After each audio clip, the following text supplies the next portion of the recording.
Assalamualaikum warahmatullahi wabarakatuh.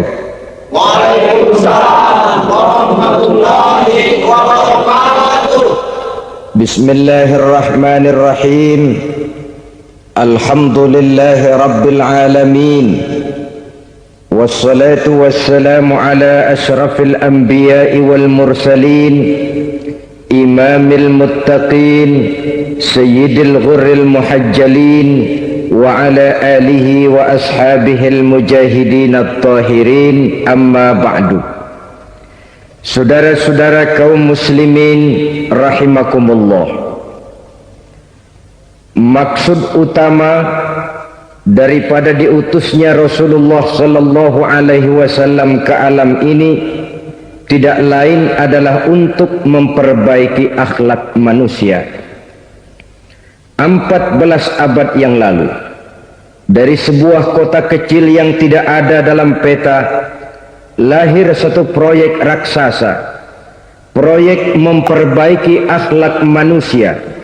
Di tengah-tengah dunia pada ketika itu, Eropa masih biadab, Afrika belum dikenal orang, Asia sungguh sangat terbelakang, dan semenanjung Arabia dari berbagai aspek kehidupannya dikenal sebagai masyarakat jahiliyah.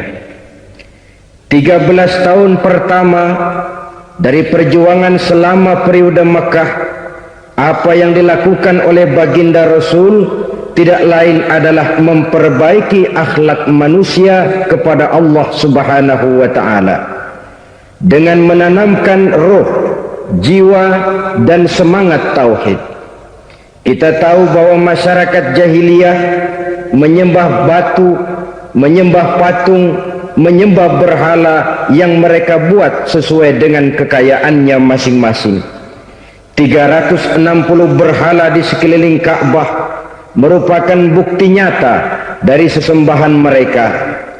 Yang kaya membuat berhala dari emas lalu disembah, yang setengah kaya bikin patung dari perak lalu disembah, yang hampir miskin bikin Tuhan dari kayu lalu disembah, yang miskin benar tepung terigu diadonin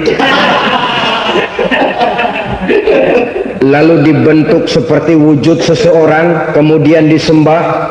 Dan apabila selesai nyembah perutnya terasa lapar, Tuhannya habis dipretelin. Sepanjang sejarah kemanusiaan cuma masyarakat jahiliyah saja yang sampai makan Tuhan. Sesadis-sadisnya bangsa Indonesia belum pernah sampai makan Tuhan. Maka menghadapi manusia seperti ini, yang pertama dilaksanakan oleh Rasul memperbaiki akhlak mereka kepada Allah, menanamkan la ilaha illallah, bahwa tidak ada Tuhan yang perlu disembah selain daripada Allah Subhanahu wa ta'ala. Ini hakikatnya merupakan inti daripada ajaran Rasul-Rasul terdahulu. Kenapa? Seluruh Rasul bersumber dari satu sumber yang sama, yaitu dari Allah Subhanahu wa ta'ala. Maka prinsip ajaran ketuhanan yang mereka bawa tentu saja sama. Nabi Adam mengajarkan la ilaha illallah, Nabi Nuh mengajarkan la ilaha illallah, cuma tentu sambungannya Nuh Rasulullah. Nabi Ibrahim mengajarkan la ilaha illallah, Ibrahim Rasulullah. Nabi Musa mengajarkan la ilaha illallah, Musa Rasulullah. Bahkan Nabi Isa mengajarkan la ilaha illallah, Isa Rasulullah. Dan Nabi Muhammad mengajarkan la ilaha illallah, Muhammadur Rasulullah. Akhlak manusia kepada Allah dengan menanamkan tauhid. Jadi kalau ingin berakhlak yang benar kepada Allah, jaga tauhid, pegang teguh akidah. Saudara-saudara kaum muslimin rahimakumullah, lawan daripada tauhid adalah kufur. Kufur bisa dua, bisa kufur iman, bisa kufur nikmat. Kufur itu sifatnya, kafir itu orangnya. Ada orang kufur iman, dan ini merusak akhlak kepada Allah Subhanahu wa ta'ala. Kufur iman itu kadang-kadang bentuknya syirik, orangnya disebut musyrik. Kufur iman itu kadang-kadang bentuknya nifaq, orangnya disebut munafik. Kufur iman itu kadang-kadang bentuknya riddah, orangnya disebut murtad. Ini merupakan jenis daripada kufur-kufur iman dan tergelincirnya manusia daripada akhlak kepada Allah Subhanahu wa ta'ala. Benar, di zaman sekarang kita tidak menyembah berhala. Memang di zaman sekarang kita tidak menyembah patung. Iya, kita tidak berkeyakinan Tuhan lebih dari satu. Tapi kadang-kadang akhlak kita kepada Allah sering lentur dan luntur, sering bergoyang dan tergoncang, sering kena erosi dan polusi. Bahwa kita tidak menyembah Latta, Uzza, Manat dan Hubal seperti masyarakat jahiliyah dahulu, memang. Tapi Latta zaman sekarang, Uzza zaman sekarang, Manat dan Hubal di zaman sekarang, berhala-berhala di abad kita sekarang ini kadang-kadang bernama harta, kadang-kadang bernama wanita, kadang-kadang bernama tahta, mungkin juga bernama Toyota. Sesuatu yang lebih kita agungkan daripada Allah, menjelmalah dia menjadi berhala-berhala di zaman kita sekarang ini. Manakala kita di kantor sudah lebih takut kepada kepala bagian kita daripada kepada Allah, maka Tuhan kita barangkali adalah kepala bagian kita. Manakala kita sudah lebih takut kepada manusia daripada kepada Allah, bergeserlah akhlak kita kepada Allah, mengagungkan manusia dan menomorduakan Allah. Maka di zaman sekarang akhlak kita kepada Allah sering kena erosi, sering kena polusi. Mungkin karena sulitnya lapangan kerja, tingginya tensi ekonomi, persaingan hidup yang makin tajam, sulitnya mencari lapangan kerja, orang kadang-kadang nekat, sedikit pertimbangan picik, pandangan, mudah melakukan potong kompas, sehingga terjadilah perbuatan-perbuatan yang memelencengkan akhlak kita kepada Allah Subhanahu wa ta'ala. Kadang-kadang terjebak mempercayai selain daripada Allah, kadang-kadang terjebak di dalam mengagungkan yang selain daripada Allah lebih dari yang seharusnya. Terkenalah akhlak kita kepada Allah jaringan-jaringan erosi dan polusi. Kufur sebagai lawanan daripada tauhid merupakan sifat daripada orang yang tidak berakhlak kepada Allah. Bentuknya pertama bisa syirik. Syirik itu artinya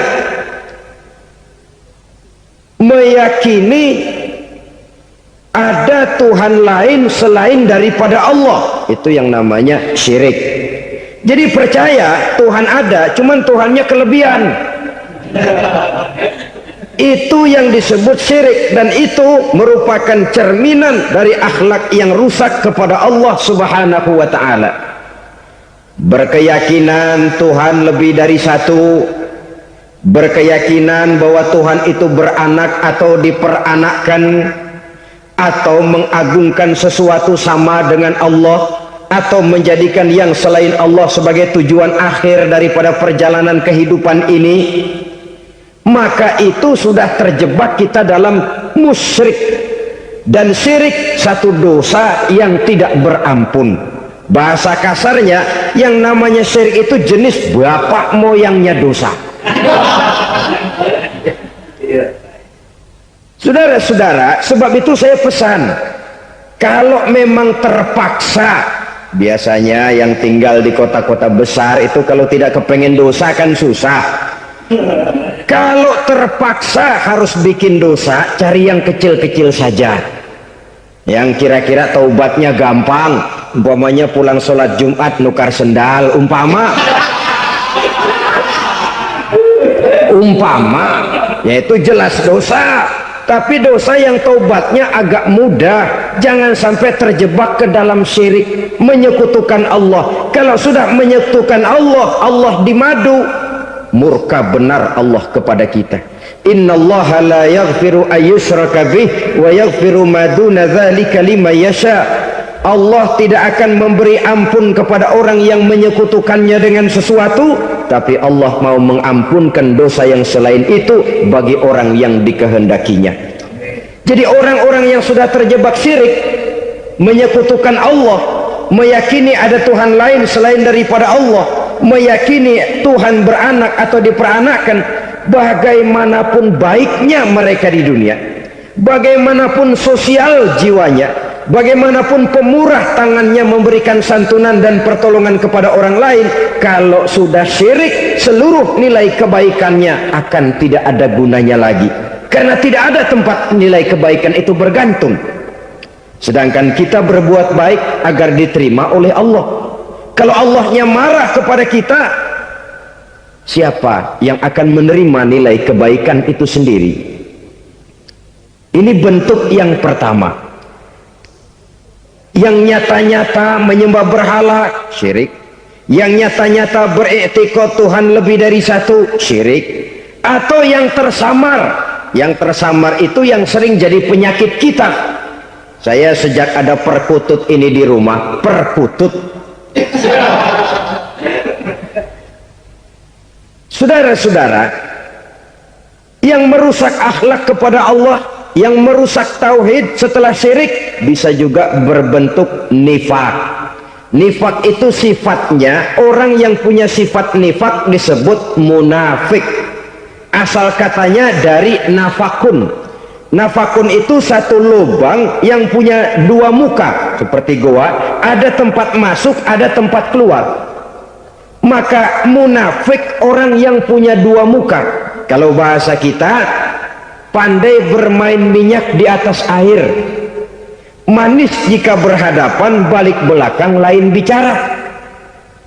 Sehingga apa yang dinamakan nifak, kata Imam Ali Al-Jurjani dalam kitab ta'rifatnya, izharul imanu bil lisan wa kitmanul kufri bil qalbi. Menyatakan, menampakkan iman dengan lidahnya, tapi menyembunyikan kekafiran dalam hatinya. Dengan kata lain, lidahnya mah iman, hatinya mah kafir. Padahal hati itu yang dilihat, padahal hati itu yang dinilai. Kenapa lidahnya mengaku iman? Ya mungkin karena kepepet, mungkin karena kepentingan, mungkin karena ingin mencari kelemahan orang, lalu dia pura-pura beriman. Tapi sesungguhnya hatinya kufur. Ini merupakan penyakit munafik. Dan terus terang, menghadapi orang munafik jauh lebih berat daripada menghadapi orang kafir. Kenapa? Munafik ini kan musuh dalam selimut. Mau dibilang musuh nyata-nyata, apalagi di zaman Rasul ya, ketika periode Madinah, berat sekali menghadapi orang munafik. Mau dibilang kafir, kalau ketemu assalamualaikumnya medok juga. Mau dibilang mukmin, di belakang ngegerundel, nyari-nyari penyakit, nyari-nyari lantaran, mencari-cari gara-gara.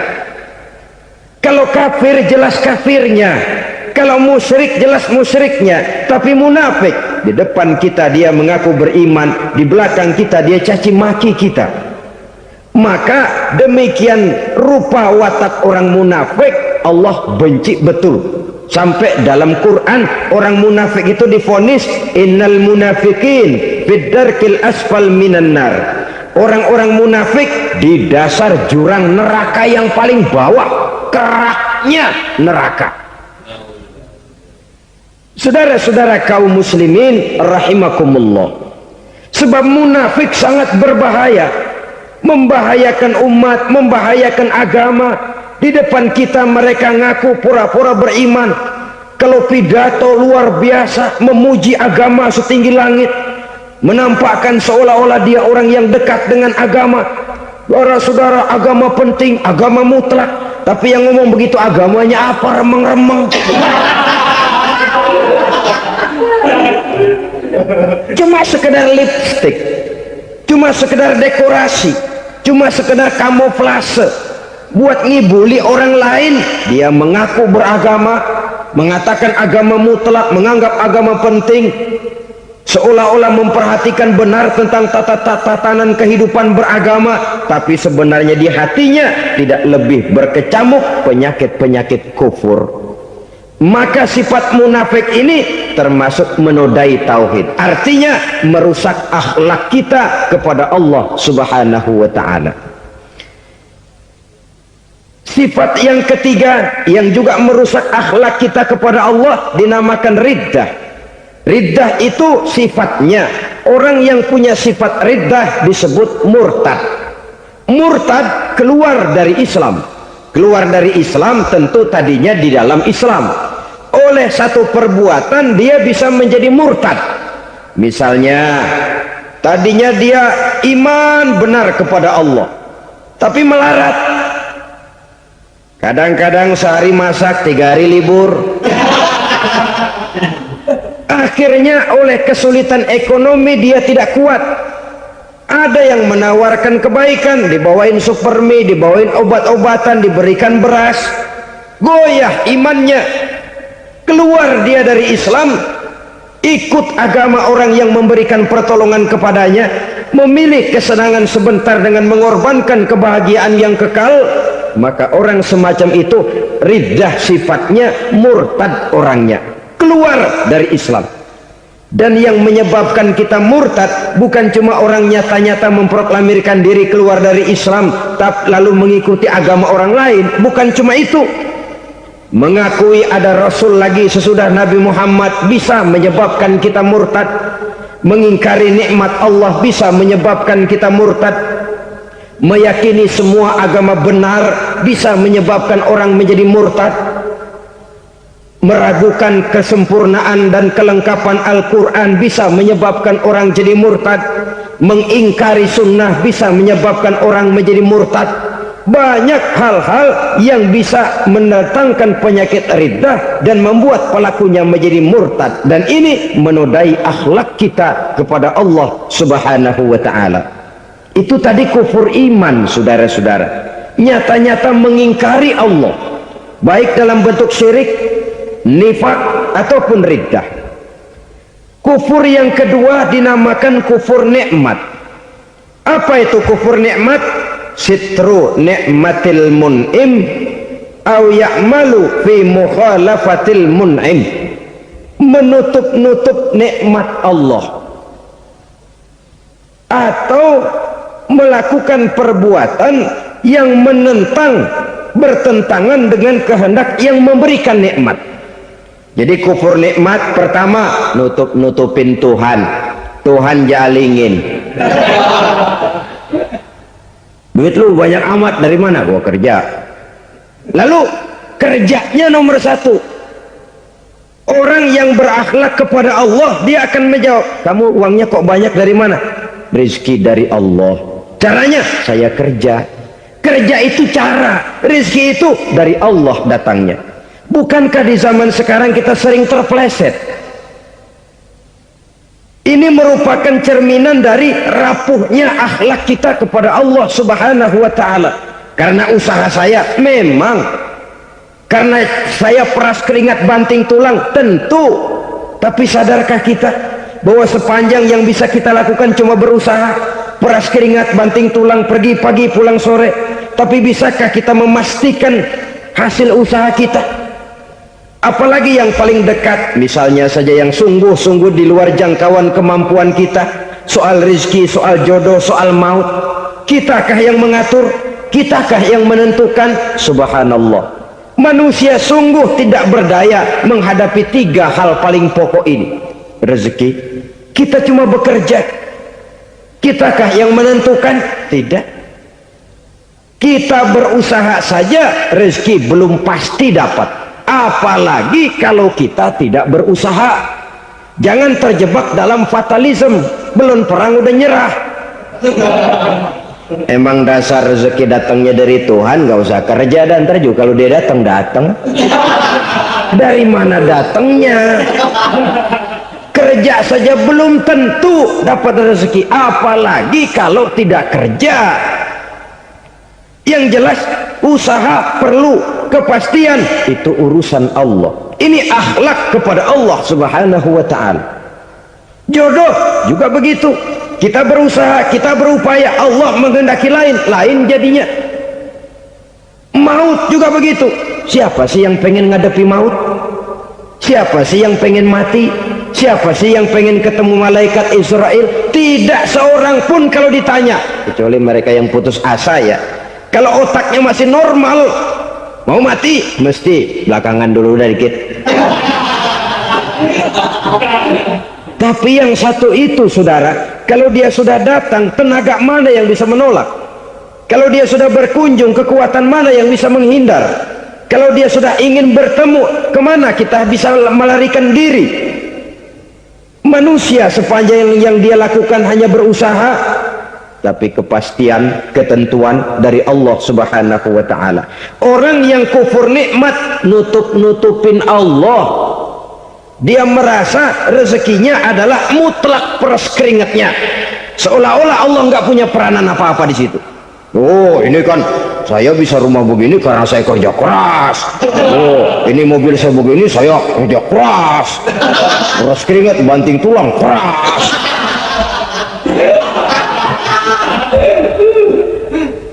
Saudara-saudara kaum muslimin rahimakumullah, jadi menutup-nutupi Allah.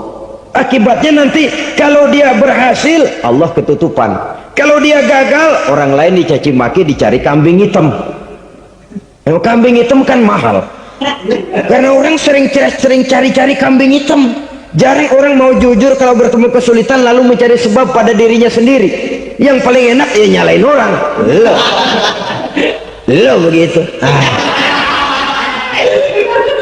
Orang lain yang paling enak kita salahin. Au ya'malu fi mukhalafatil mun'im, atau dia melakukan sesuatu yang tidak sesuai dengan kehendak yang memberikannya nikmat. Diberikan kita tangan, mulut sih nggak berhenti, terima kasih Tuhan, alhamdulillah saya dikasih tangan. Cuma nih tangan enteng mat nabokin orang mulu. Itu sudah mukhalafatul mun'im, bertentangan dengan kehendak yang memberikan nikmat. Diberikan harta, mulutnya mah basah, terima kasih Tuhan, alhamdulillah dikasih harta, tapi pelitnya minta ampun, kikir koret medit. Ini juga termasuk kufur nikmat, mempergunakan suatu nikmat bertentangan dengan kehendak daripada yang memberikan nikmat itu sendiri. Saudara-saudara kaum muslimin rahimakumullah, oleh karenanya kufur iman memang lebih bahaya daripada kufur nikmat. Tapi jangan lupa, kufur nikmat bisa menyeret orang kepada kufur iman. Nah kalau Allah udah dialingin, Tuhan sudah dinomor duain, lama-lama kenapa dia tidak mendewakan dirinya sendiri, mendewakan pangkatnya, mendewa-dewakan otaknya, mendewa-dewakan kemampuannya? Pada awalnya dia memang cuma kufur nikmat, tapi lambat laun kalau ini tidak diobati secara pasti, orang akan mengarah kepada kufur iman. Bisa berbentuk syirik, bisa berbentuk nifak, bisa berbentuk riddah. Saudara-saudara, oleh karena itu menjaga akhlak kepada Allah mutlak penting. Sebab apa? Kita tidak berakhlak kepada manusia saja, kita dikucilkan dari pergaulan. Kalau kita tidak berakhlak kepada Allah, dikucilkan oleh Allah. Hadis qudsi menyatakan, man lam yashkur ala na'mai wa lam yasbir ala balai falyakhruj min tahtis samai falyatlub rabban siwaya. Kata Allah, siapa orang yang tidak mau bersyukur terhadap nikmat yang aku berikan kepadanya dan tidak mau sabar terhadap ujian yang aku berikan kepadanya, falyakhruj min tahtis samai, persilahkan saja keluar dari kolong langitku, waliyatlub rabban siwaya, tolong cari Tuhan lain selain daripada aku. Murka Allah, diusir, cuman gak kedengeran aja.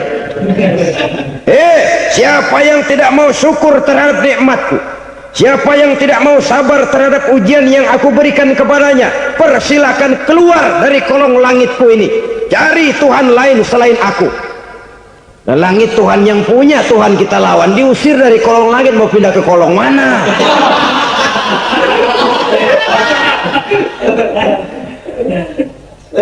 Jadi jangan merasa kufur nikmat kan enteng. Iya, kelihatannya begitu, tidak sebahaya kufur iman. Tapi kufur nikmat ini merupakan anak tangga yang kalau kita sudah mulai naik, kita akan naik terus sampai kepada tingkat di mana kita mengalami kufur iman. Kalau sudah ke sana, maka akhlak kita kepada Allah terkenalah erosi, terkena polusi, hancur akhlak kepada Allah, dan itulah sumber kesengsaraan abadi. Kalau cuma kita tidak berakhlak kepada manusia, barangkali resikonya cuma kehidupan di dunia ini. Mungkin juga ada kehidupan akhirat. Tapi kalau sudah tidak berakhlak kepada Allah, dunia akhirat kita rugi dan celaka. Maka pada kesempatan ini saya mengajak, marilah jaga baik-baik akhlak kita kepada Allah. Satu kali kita bertauhid, sampai mati kita bertauhid. Satu kali la ilaha illallah, jangan tergelincir lagi kita keluar daripada kalimat itu. Satu kali kita bertuhankan Allah, jangan bertuhan yang lain selain daripada Allah. Jangan sekutukan Allah, jangan samakan Allah dengan sesuatu, jangan mengangkat yang lain sama agungnya dengan Allah. Sebab dengan demikian kita seolah-olah sudah mengotori akhlak kita kepada Allah Subhanahu wa ta'ala. Ini berat, saudara-saudara. Ini tidak ringan. Kadang-kadang saya katakan tadi, masalah ekonomi, kadang-kadang persaingan hidup yang makin tajam, di tengah lapangan kerja yang makin sulit, di tengah orang banyak potong kompas. Kalau berpatokan kepada nilai tauhid, la ilaha illallah, tidak ada Tuhan selain Allah, maka saya tidak akan takut kecuali hanya kepada Allah. Saya tidak akan menggantungkan hidup kecuali hanya kepada Allah. Saya tidak akan minta rezeki kecuali hanya kepada Allah. Kadang-kadang situasi yang nekat membuat kita kehilangan keseimbangan, kehilangan pertimbangan, picik pandangan. Akibatnya kita merusak akhlak kepada Allah Subhanahu wa ta'ala.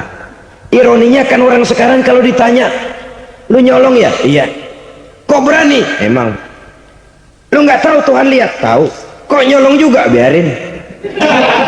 Kalau Tuhan melihat jangan kagak ribut. Enggak ribut katanya. Kalau orang lihat, 2 orang saja tahu, geger kelurahan. Ini kan sudah mendustai dirinya sendiri, sudah merusak akhlaknya kepada Allah Subhanahu wa ta'ala. Tuhan enggak ribut katanya. Saudara hadirin yang saya hormati, jadi oleh karenanya akhlak kita kepada Allah merupakan basis daripada kehidupan beragama. Kalau itu sudah mulai rapuh, mulai terkena erosi dan polusi, mulai rusak, dikhawatirkan nanti nilai ibadah kita kepada Allah juga akan turut ambruk karenanya. Saudara-saudara kaum muslimin rahimakumullah, tugas yang kedua memperbaiki akhlak manusia kepada sesama manusia. Kita tahu Islam sesuai dengan namanya adalah agama damai. Maka akhlak manusia kepada sesama manusia menempati porsi yang penting dalam kehidupan beragama.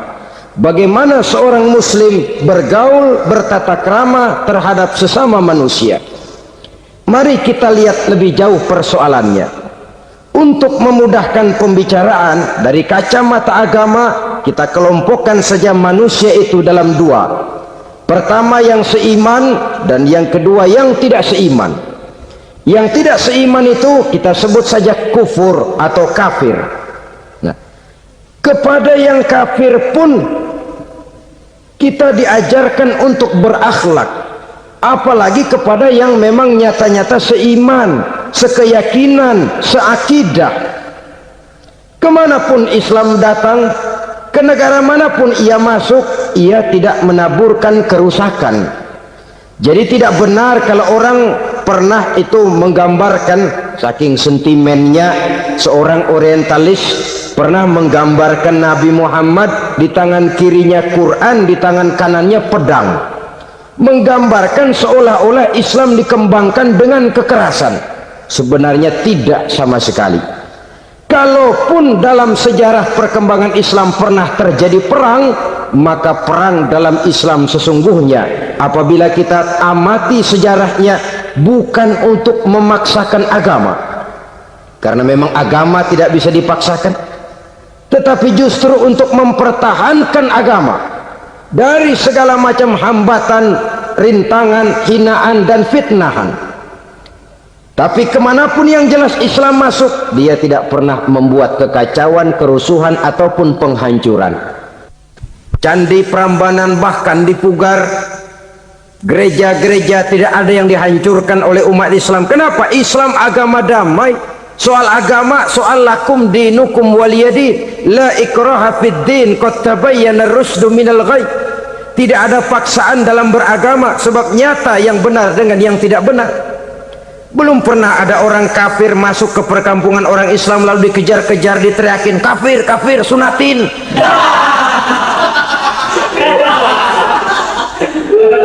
Belum pernah. Kenapa? Islam menghormati orang lain agama. Nah, yang kafir ini macam-macam, saudara. Ada kafir harbi.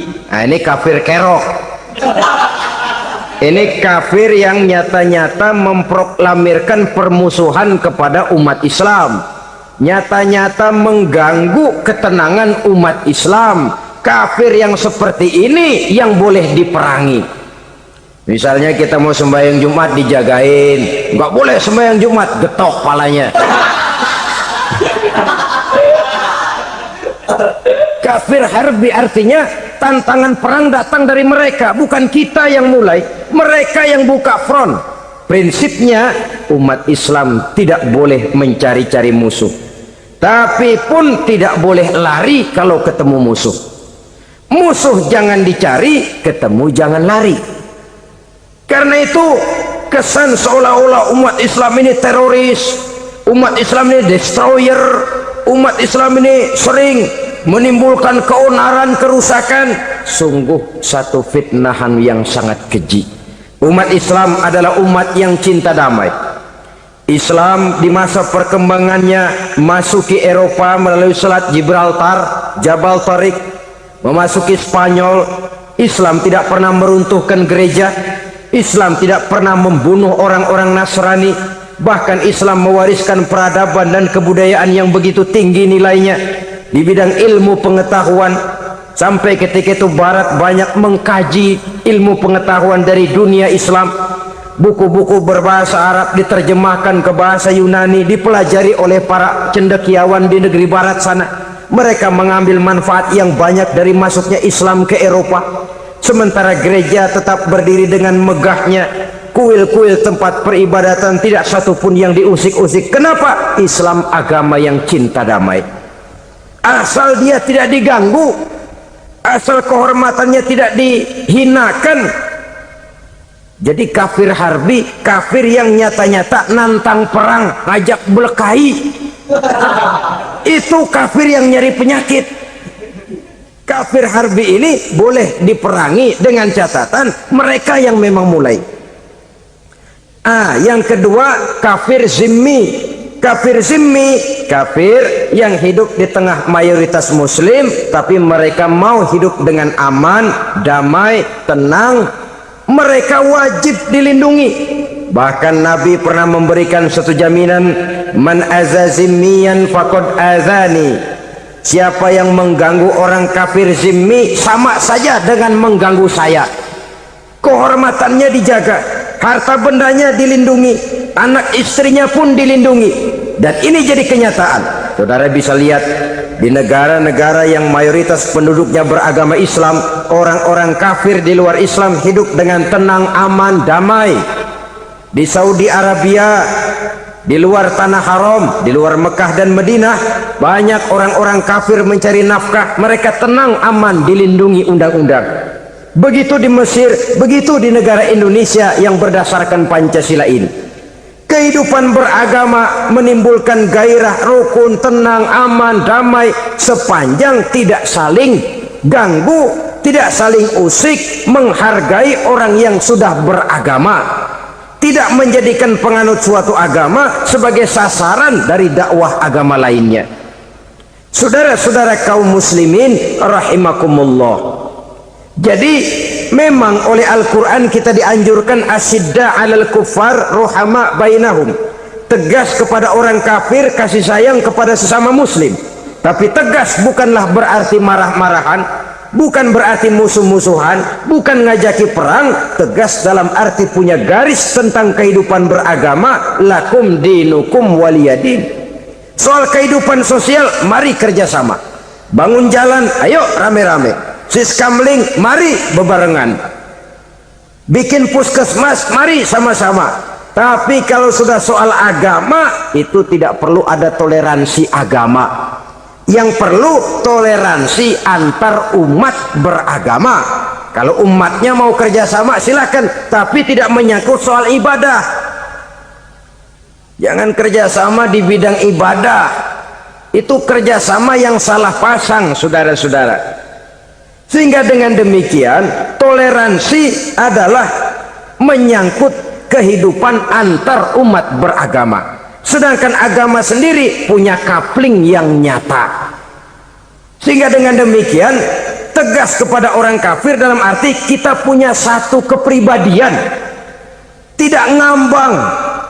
Enggak, lalu kalau ditanya orang, sebenarnya agama lo apa sih? Ah, gua mah gimana musimnya aja. Agama pakai musim kayak rambutan. Akhirnya ya begitu, musim-musiman. Ke masjid kelihatan, ke gereja hayo, ke candi nongol, ke apa? Bingung malaikat bagaimana nyatetnya nih bocah ini.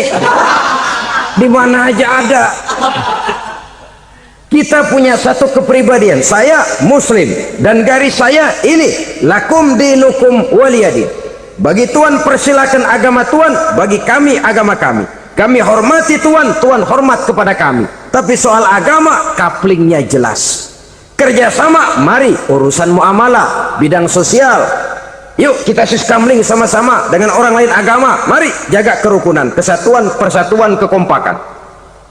Perbaiki jalan yang rusak, mari sama-sama. Mendandani jembatan yang runtuh, mari sama-sama.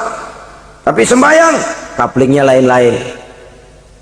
Sebab Nabi juga dulu pernah ditawarkan begitu loh sama kafir jahiliyah dulu, Quraisy itu. Sudah Muhammad, sekarang begini saja, kita jauhin aja daripada marah-marahan. Hari ini saya oke menyembah Tuhanmu Allah, besok gantian kamu menyembah Tuhan kita Latta, Uzza, Manat dan Hubal. Turun, qul ya ayyuhal kafirun la a'budu ma ta'budun. Soal ibadah kaplingnya jelas, tidak boleh dicampur adukkan. Sebab kalau tidak, kita akan mulai kehilangan identitas diri. Dan disitulah krisis kehidupan keyakinan beragama dimulai. Dari krisis identitas. Hujan gede kan mulainya gerimis dulu. Di mana-mana ya gerimis dulu. Gerimis makin lama makin gede. Kita akan mulai dengan kehilangan identitas diri. Dari sana nanti kita malu mengakui keislaman kita. Kalau orang Islam malu mengakui keislamannya, ini kan ironi, menyedihkan. Ngakui Islamnya saja malu, menonjolkan keislamannya malu, tidak ada rasa bangga beragama. Padahal ini modal dasar. Hanyalah dengan rasa bangga beragama kita lalu konsekuen. Bukan bangga yang tidak konsekuen. Wah, pokoknya kan gua kan Islam, agama yang paling benar. Tapi hidupnya sendiri jauh dari tuntunan Islam. Itu bangga yang tidak beralasan, bangga yang tidak perlu dibanggakan sebenarnya. Kebanggaan yang membuat kita konsekuen dan dekat dengan kehidupan beragama. Jadi dengan demikian saudara-saudara, kepada non muslim kita juga harus berakhlak. Bukankah ini sudah dicontohkan oleh Rasul? Bagaimana beliau disambiti orang di Taif, yang menyambiti malah didoakan. Bagaimana Suraqah mau membunuh beliau, malah Suraqah didoakan. Bagaimana Abu Jahal dan Abu Lahab saking mangkalnya. Ini Abu Jahal pernah gali lubang di kamarnya sendiri, di depan tempat tidurnya. Setelah dia gali lubang, ditutupin pakai keraras korma. Lalu dia tarik selimut, belagak meriang. Dia pesan pesuruhnya, bilangin Muhammad encangnya meriang. Pamannya sakit, minta ditengokin. Nabi dengan segala husnuzonnya berangkat nengokin. Abu Jahal dari balik selimut ngintip. Ah, itu dia Muhammad, itu dia tuh. Dia tuh, masuk Dani, masuk. Mulai di jalan, seneng Abu Jahal. Nah, terus dah. Begitu ke pelosok, masuk ke lubang, gue pendem terus dah. Memang niatnya mau mencelakakan Nabi. Sudah tinggal beberapa langkah lagi Nabi akan berjalan ke arah lubang itu. Malaikat Jibril ngasih tahu, Muhammad, Abu Jahal pamanmu cuma pura-pura sakit. Di depan tempat tidur itu ada lubang sudah dia gali untuk menjerumuskan kamu. Sudah balik pulang. Balik badan Nabi. Sudah hampir mau melangkah, kakinya malah muter pulang. Abu Jahal yang lihat Nabi sudah hampir jatuh nggak jadi, balik pulang. Lupa kalau lagi sakit. Udah Muhammad buruan sini. Nabi ke pintu, dia kejar. Dia lupa sama lubang yang dia gali. Begitu dia kejar, dia yang ke pelosok masuk ke dalamnya. Sejak saat itu ada pepatah, man hafara hufratan waqa'a fiha. Siapa yang suka nggali lubang, dia sendiri bakal terpelosok ke dalamnya. Jatuh dia ke lubang yang dia gali. Padahal ya paling banter 2 atau 3 meter paling dalam. Dari dalam lubang itu dia teriak-teriak, Muhammad, tolongin, pamanmu kecebur. Kasih tahu Muhammad, kasih tahu. Datang lagi lah pesuruhnya, Muhammad, pamanmu Abu Jahal kecebur, minta tolong diangkatin. Sudah diulur tambang, habis sambung lagi, nggak bisa sampai. Masa iya cuma kamu yang bisa nolong? Apa yang dilakukan Nabi? Balik mau nolongin. Akhlak. Kita kalau ada orang gali lubang buat nyeburin kita, dia sendiri yang kecebur. Gorok gua kagak lemin loh. Mati sekalian dah. Nabi mah enggak, balik nolongin tuh Abu Jahal. Kenapa paman kecebur? Iya Muhammad, tolong, tambang udah diulur-ulur, sambung nggak sampai. Aduh kasihan paman, nih pegang tangan saya. Nabi cuma ulurin tangan, nyampe dipegang oleh Abu Jahal, diangkat ke atas. Nyampe atas, kata apa kata Abu Jahal? Tambang bergulung-gulung nggak nyampe, kamu cuma pakai tangan doang kok bisa Muhammad, hebat banget sihirmu. Mukjizat dia bilang sihir, udah ditolongin nyela lagi, kan yang enak kita injak palanya. Orang dulu bilang wah katanya nolongin anjing kejepit, udah selesai ditolongin malah yang nolong digigit. Saudara hadirin yang saya hormati, kepada orang-orang kafir kita harus berakhlak, menghormati mereka, tidak memaksakan satu keyakinan dalam batas-batas yang ditolerir oleh agama, yaitu pada masalah-masalah sosial dan muamalah. Itu kepada non-muslim, apalagi kepada sesama muslim. Baik akhlak kepada orang tua, akhlak kepada guru, akhlak kepada jiran atau tetangga, itu semua termasuk dalam akhlak kepada sesama manusia. Akhlak kita kepada orang tua, kadang-kadang kita orang timur ini ketularan orang barat. Engkongnya dianggap CS, salaman main kedet aja halokong, engkongnya bahalo di bengong.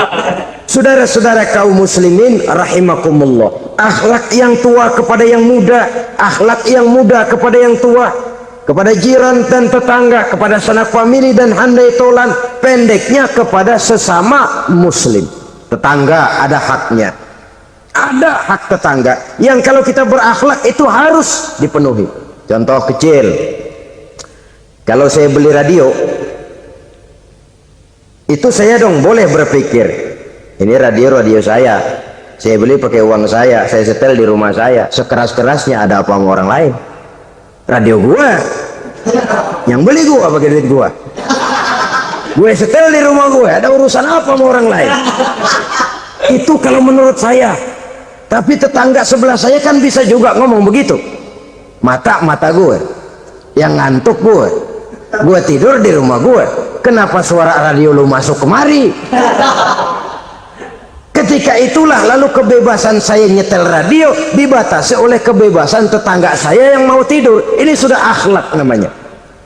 Umpamanya lagi ada Nabi ajarkan, iza tobakhta maraqatan fa'akthir ma'aha wa ta'ahad jiranaka.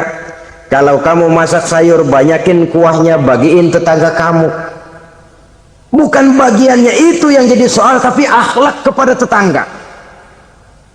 Udah tahu tetangganya kelaparan, diseksa, goreng ikan asin, se-RW baunya ngayap, kembang kempis orang nungguin. Saudara hadirin ma'asyiral muslimin rahimakumullah. Jadi dengan demikian, kalau sudah kembali kepada orang-orang yang nilai imannya sama dengan kita, apapun organisasinya, apapun baju yang mereka pakai, kaos yang mereka pakai, jaket yang mereka pakai, kalau sudah seakidah, seiman, jaga akhlak kita.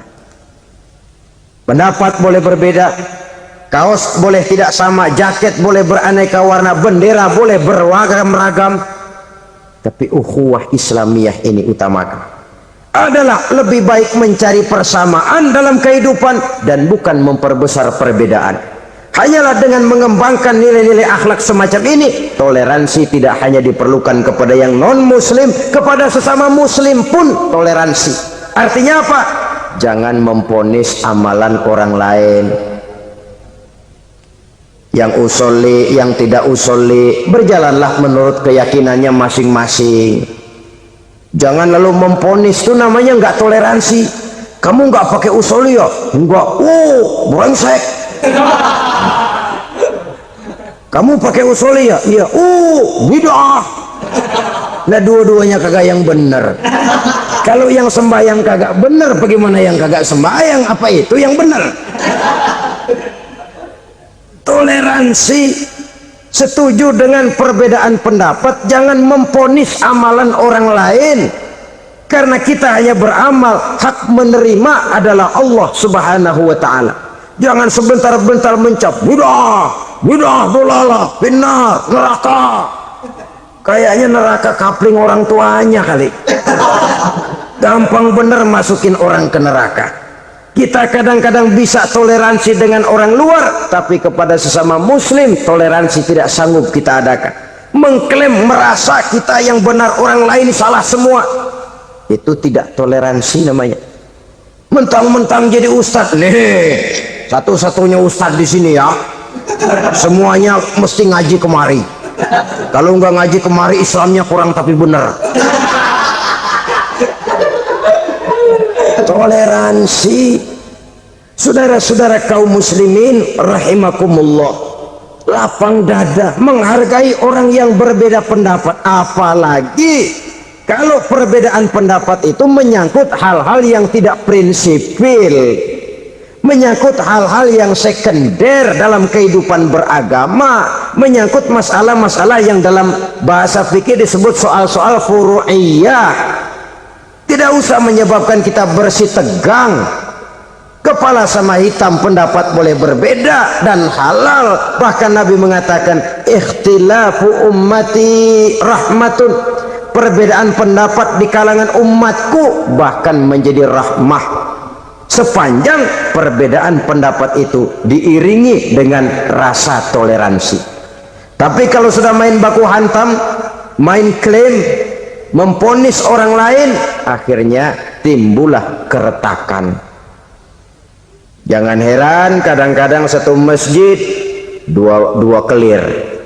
Ya soal kelir boleh kelar-kelir, boleh kelar-kelir, tapi kalau harus terlalu mencolok menyebabkan timbulnya keretakan, saya kira yang akan turun bukan lagi rahmah tapi bala.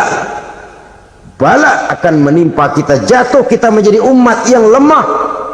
Oleh karena diantara kita sendiri, sesama kita tidak pandai bertoleransi, tidak lapang dada. Ada anak muda kelihatannya mau majuan dikit, yang tua curiga. Nih, kalau dia maju pasaran gua bangkrut dong nih. Lalu ditekan tuh anak ditekan melejit. Kadang-kadang yang tua maksudnya baik, mau memelihara, yang muda salah terima. Kan tua kejemur. Dari dulu sampai sekarang gitu-gitu doang. Anak kemajuannya. Padahal yang tua barangkali maksudnya juga baik, mau memelihara. Sebenarnya kalau kita bisa mencoba mencari titik temu dengan alur komunikasi, tidak merasa diri yang paling benar, tapi toleransi, boyak menerima pendapat orang lain, setidaknya mau mendengar omongan orang. Yang susah kalau udah kena penyakit nggak mau ngerti omongan orang, nggak mau nerima pendapat orang. Kodok di kolong tempayan, cukeng kayu asem, asal ijo udah ijo aja, ijo dah. Nggak ngerti omongan orang, yang kayak begini yang orang jadi kesandung. Oleh karena itu saudara-saudara, alangkah nikmatnya kehidupan ini apabila kita menyadari kita ini ummatan wahidah, satu umat yang satu, yang diikat dengan akidah. Kalau kepada yang non muslim saja kita diajarkan untuk berakhlak, apatah lagi kepada yang seiman, seakidah, sekeyakinan. Wajarkah perbedaan pendapat yang kecil-kecil lalu menyebabkan kita bertolak belakang, cerai-berai, centang perenang? Bila bertemu di jalan yang satu menyisih ke kiri, yang lain menyingkir ke kanan. Kalaupun juga bercampur di tengah kumpulan orang banyak, persis air dengan minyak. Yang atu melengos, yang atu madep mojok. Orang lain senyum, dia mau pada manyun.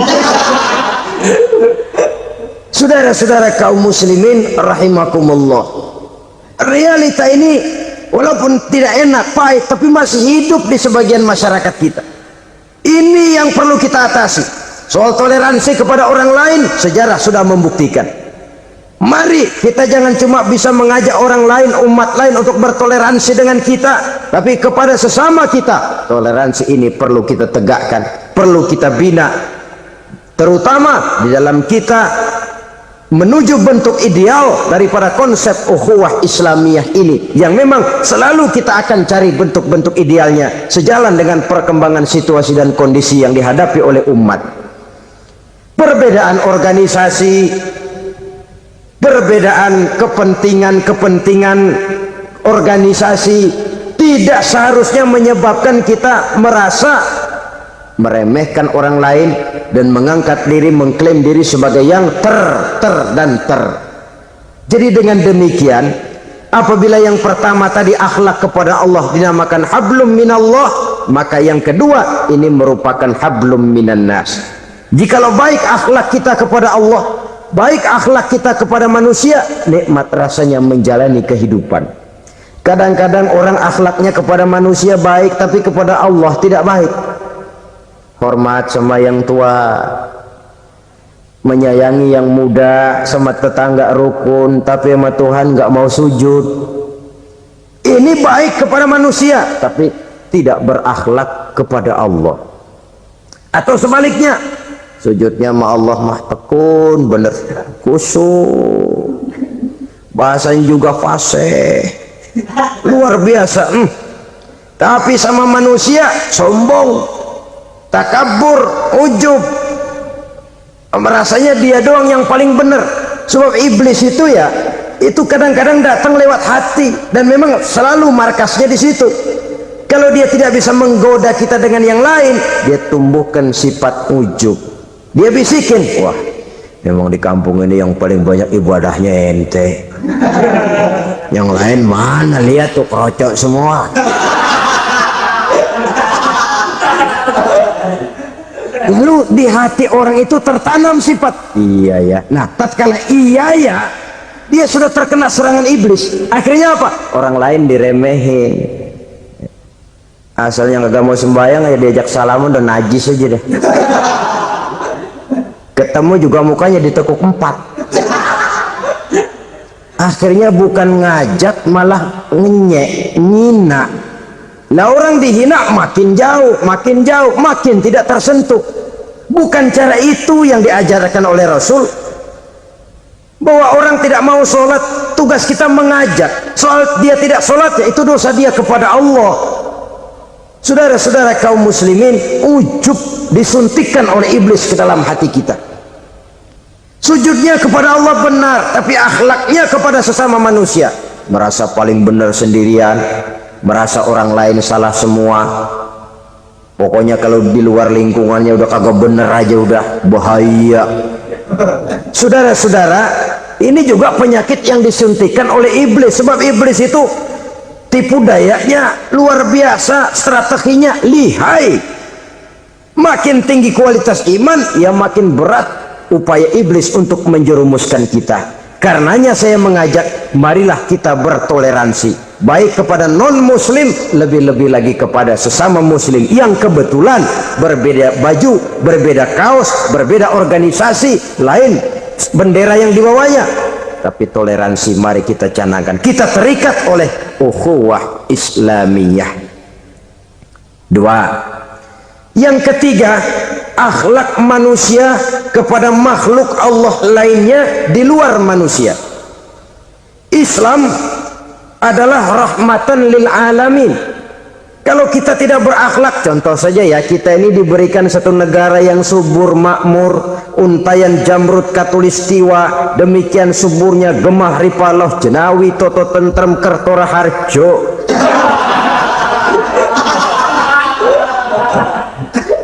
Alam yang begini indah, alam yang begini subur, kalau kita tidak berakhlak kepada alam, kita kuras sumber daya alam, kita tebangi hutan secara liar, kita gunduli bukit, merusak alam, pembalasannya akan kembali kepada kita. The natural of law, kata orang kulon, sunnatullah, itu nantinya akan membawa malapetaka. Kesuburan yang kita lihat akan bisa berubah menjadi gurun pasir yang kerontang, gersang dan tandus. Karena apa? Kita mengeksploitir alam lebih dari yang seharusnya, tidak berakhlak kepada lingkungan di mana kita tinggal. Saudara-saudara, dengan berakhlak kepada Allah, berakhlak kepada sesama manusia, berakhlak kepada makhluk Allah di luar manusia, baik flora maupun fauna, maka mudah-mudahan akan terciptalah satu ekosistem, satu lingkungan hidup yang membuat kita nikmat menjalani kehidupan ini. Inilah saja yang kita bicarakan pada pertemuan kali ini. Terima kasih atas segala perhatian, mohon maaf atas segala kekurangan. Marilah kita membina nilai-nilai akhlak walaupun berat tantangannya. Sungguh lebih baik rakyat rendah yang berakhlak tinggi daripada pejabat tinggi yang berakhlak rendah. Karena nilai manusia pada akhirnya ditentukan oleh akhlaknya itu. Mau sukses di masyarakat, mari kita utamakan akhlak. Usikum wa nafsi bitaqwallah. Wassalamualaikum warahmatullahi wabarakatuh. Waalaikumsalam warahmatullahi